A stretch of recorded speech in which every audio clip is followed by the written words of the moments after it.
चल हम सबके लिए चाय लेकर आते हैं।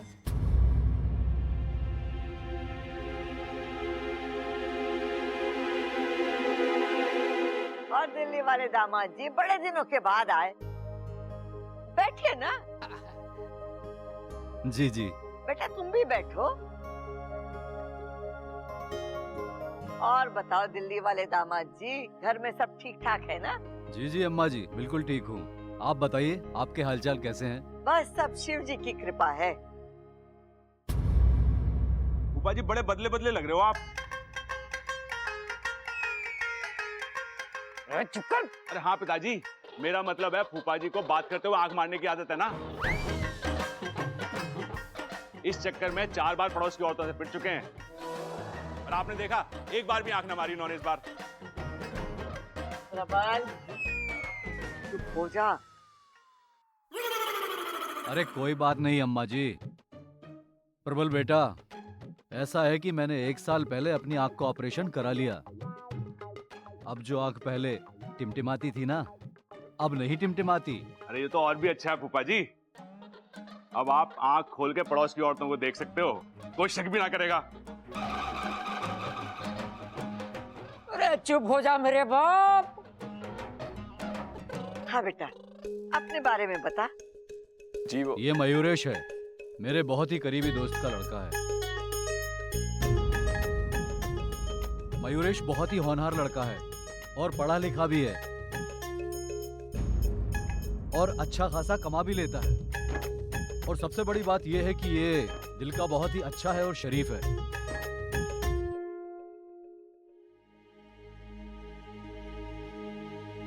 ममता दीदी, ये लड़का कौन है?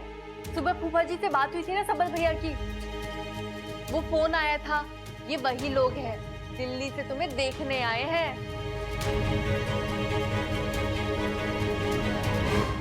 अब तुझे क्या हुआ? तू अपना सर क्यों पीट रही है? अब सर ना पीटू तो क्या करूं? इच्छा दीदी की जिंदगी में रोज कुछ ना कुछ नया होता रहता है।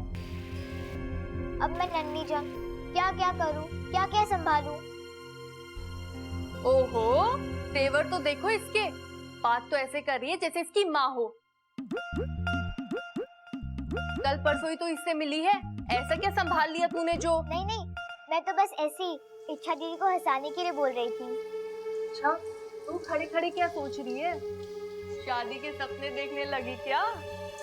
नहीं दीदी, दीदी मैं तो। इच्छा, क्या बात है, उदास हो? ये देखना दिखाना तो चलता रहता है, हर लड़की के साथ होता है।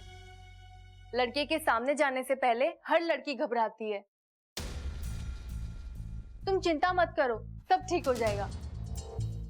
तुम एक काम करो, जाते ही लड़की को प्यारी सी स्माइल दे दो। देखना कोई सवाल जवाब नहीं करेगा, सीधा पसंद कर लेगा। चलो अब जल्दी से नाश्ता तैयार कर लेते हैं, लड़का बाहर इंतजार कर रहा होगा। मयूरेश का दिल्ली में अपना खुद का बिजनेस है, सब अपनी मेहनत से खड़ा किया है इसने, एक पाई भी घर वालों से नहीं ली है इसने। अभी 2 दिन पहले इसकी शादी की बात चल रही थी और आज ही मैंने आपका इश्तेहार पढ़ा था, तो मैंने सोचा कि लड़का अच्छा है तो क्यों नहीं चलकर आपसे रिश्ते की बात की जाए। अब शिवजी की कृपा होगी तो रिश्ता अपने आप जुड़ ही जाएगा। जुड़ेगा दामाद जी, जरूर जुड़ेगा। अच्छाई से जुड़ती है तभी तो दुनिया चलती है। अरे मयूरेश जी एक बात बताइए, आपको शादी क्यों करनी है? शादी क्यों करनी है मतलब क्यों करनी है? इंसान शादी क्यों करता है? क्यों करता है? अकेलापन दूर करने के लिए और लाइफ में आगे बढ़ने के लिए एक जीवन साथी की जरूरत तो होती है ना। मतलब अकेले आगे ना बढ़ सकते तुम? अकेले खुद को ना संभाल सकते हैं? अरे मेरा अगर अकेले खुद को ना संभाल सकते हो तो इच्छा को क्या संभालोगे?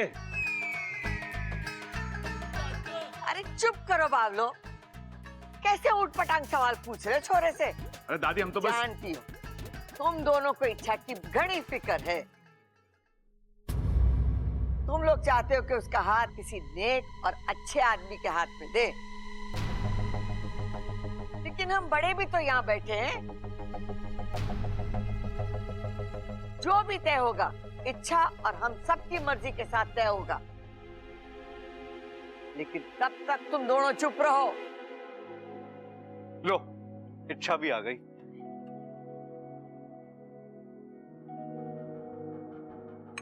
ले ले बेटा, ले ले। इच्छा, इनसे मिलो। ये मयूरेश है, बिजनेसमैन है, अमीर है, पढ़े लिखे हैं, हैंडसम भी है, वो तो दिख ही रहा है। और ये रिश्ता फूफा जी लेकर आए हैं, तो आई एम श्योर खानदानी तो होंगे ही।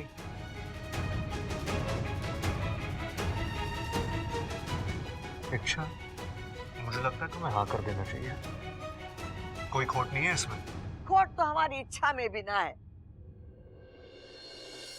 सुंदर तो है, आपने देख लिया, इतनी समझदार और सुलझी हुई छोरी है कि मैं बता नहीं सकती।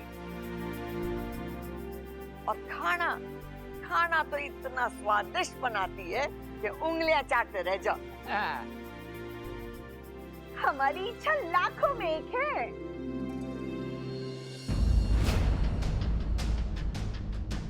अम्मा जी, अब इन दोनों को भी अकेले में बातचीत करने के लिए वक्त दे देना चाहिए। हाँ हाँ बिल्कुल। जाओ बेटा, आपस में बात कर लो, एक दूसरे को समझ लो, फिर हम आगे की बातें बढ़ाएंगे। इच्छा, जा इसके साथ कुछ बातचीत कर ले, और हाँ अपना घर भी दिखा देना इसे।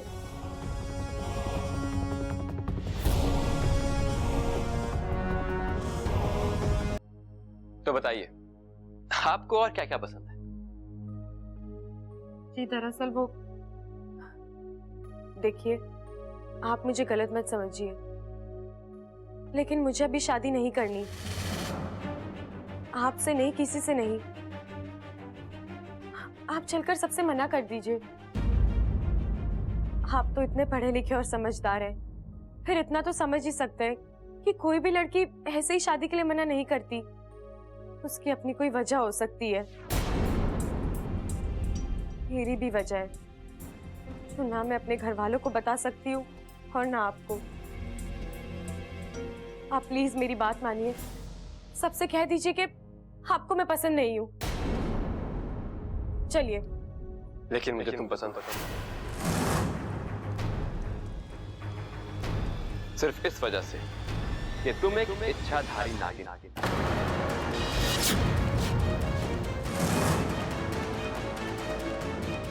मैं मना नहीं कर सकता।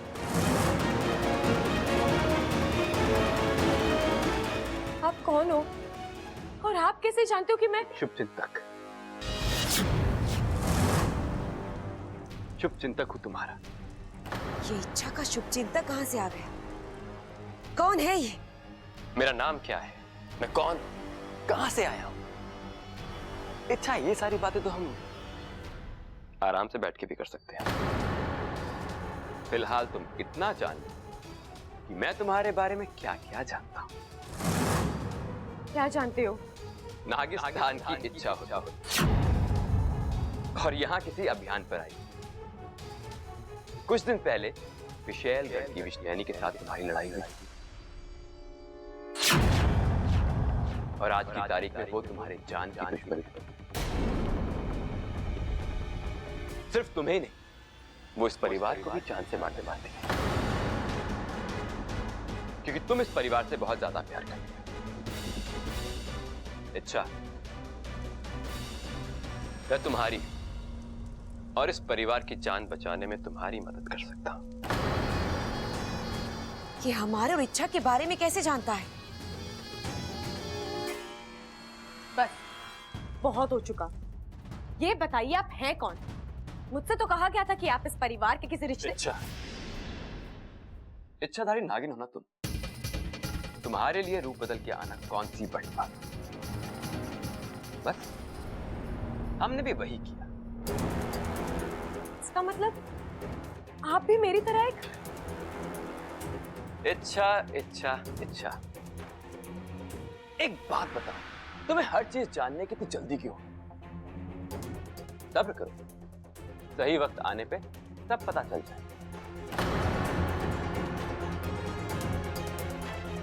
तुम अपनी पहचान क्यों छुपा रहे हो? और ये सब इस तरह प्यार, मैं तुमसे प्यार करता हूं। बेतहाशा प्यार। शायद ही आज तक किसी ने इतना प्यार किसी से किया। अच्छा, मैं तुम्हें यहां अपना बनाने आया हूं और अपना बना के ही रहूंगा। तुम अपनी हद में। प्यार की कोई हद नहीं होती और मेरी हद तब खत्म होगी जब तुम मेरी बाहों।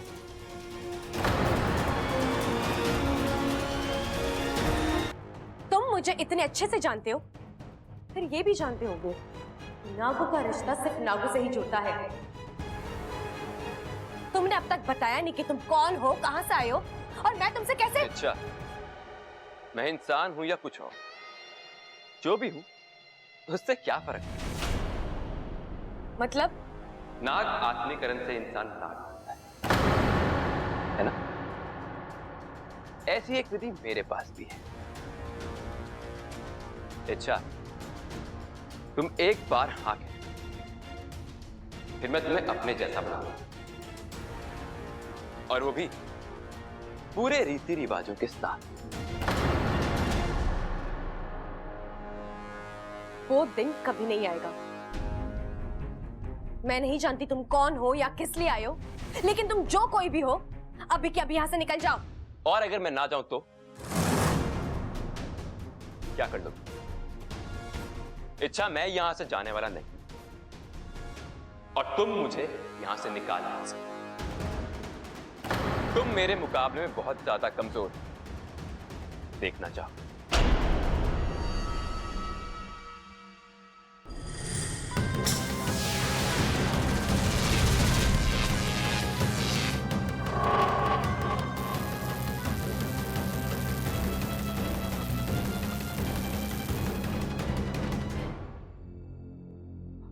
दादी, मैं अभी आया। अच्छा अच्छा, जा।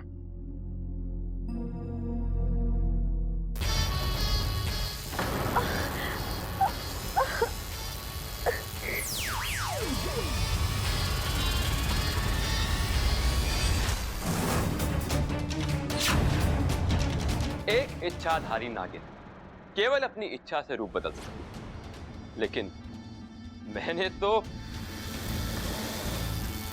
इच्छा देख ली मेरी ताकत। अब जरा सोच, मैं अगर तुम्हें इस रूप में घर वालों के सामने ले जाऊं तो?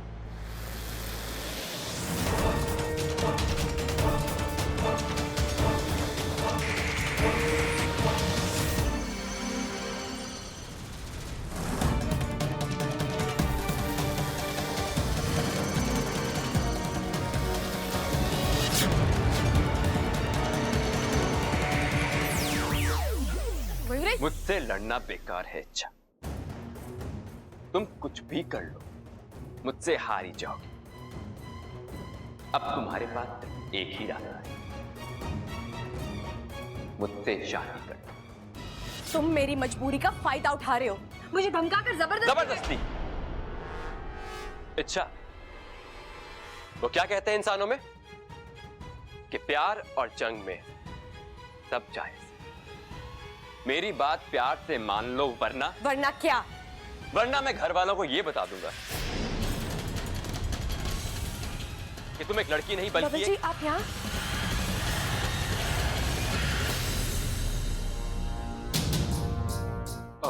लगता है मैंने तुम दोनों को डिस्टर्ब कर दिया। मैं बस ये पूछने आया था कि तुम दोनों के लिए कुछ चाय या नाश्ता भिजवा दूं। नहीं, हम बस आ ही रहे हैं। तो चले।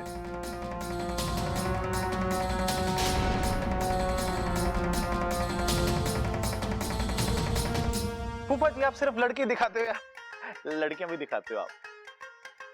अरे लो आ गए। खड़क।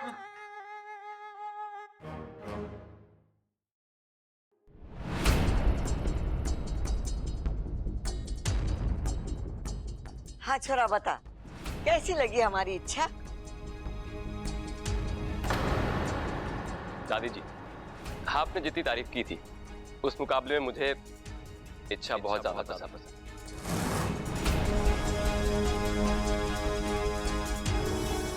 मुझे लड़की पसंद। अरे वाह। अच्छा रे, तू बता, तुझे कैसा लगा मयूरेश?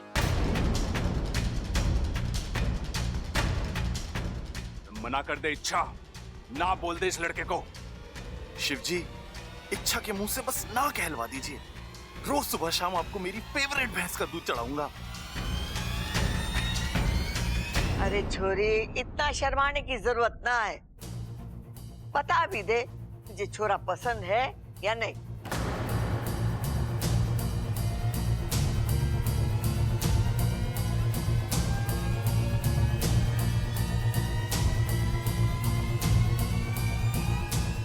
नहीं।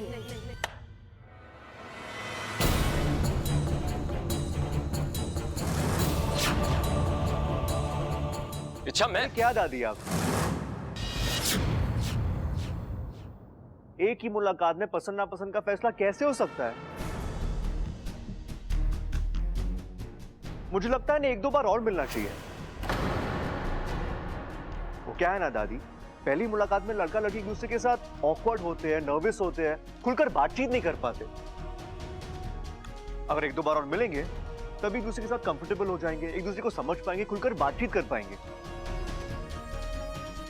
हाँ, धवल बिल्कुल सही कह रहा है। शादी ब्याह का मामला है, वक्त लेकर एक दूसरे को समझकर ही आगे बढ़ना चाहिए। क्योंकि एक मुलाकात में ना तो कोई किसी को अच्छे से परख सकता है और ना ही हाँ और ना का फैसला कर सकता है। मने भी लग रहा है कि इच्छा और मयूरेश को एक दो मुलाकात और करनी चाहिए।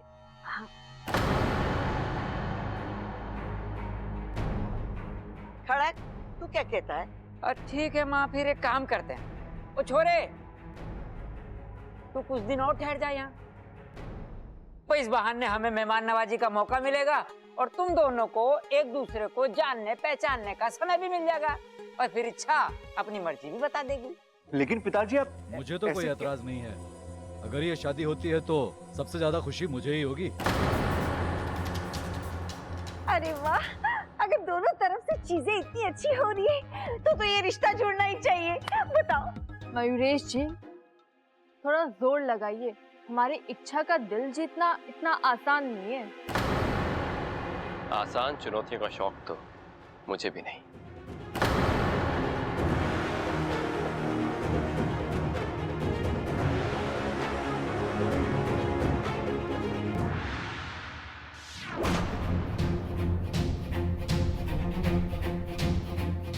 अच्छा, पापा जी, आप क्यों कर रहे हैं ये सब?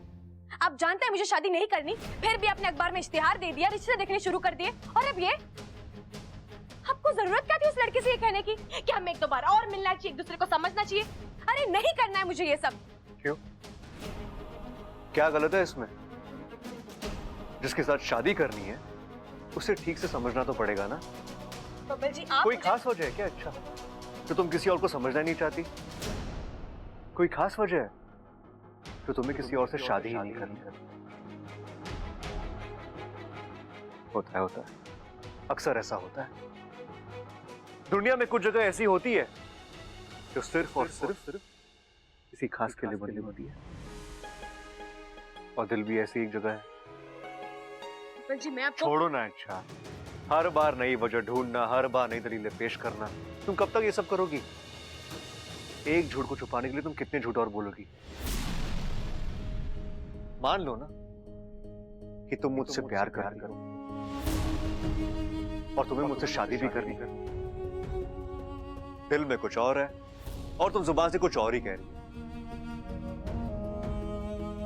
देखो इच्छा, कल भी फैसला तुम्हें करना था और आज भी फैसला तुम्हें ही करना है। वो लड़का भी यहाँ है और मैं भी यहाँ। अब हम दोनों में से तुम्हें किसके साथ शादी करनी, इसका फैसला भी। पापा जी, मुझे आप दोनों में से किसी से शादी नहीं करनी। आपको गलत फहमी हुई है कि मुझे आपसे प्यार है और आप इस गलत फहमी से बाहर नहीं आना चाहते। रही बात उस लड़के की, तो वो मैं क्या? वो क्या है इच्छा? बोलो। तुम्हारे पास मेरे किसी सवाल का जवाब नहीं है ना, और होगा भी कैसे? तुम चाहती कुछ और कर कुछ और रही हो। खैर छोड़ो, अब मैं कुछ नहीं बोलूंगा। जो तुम्हें सही लगे वो तुम करो।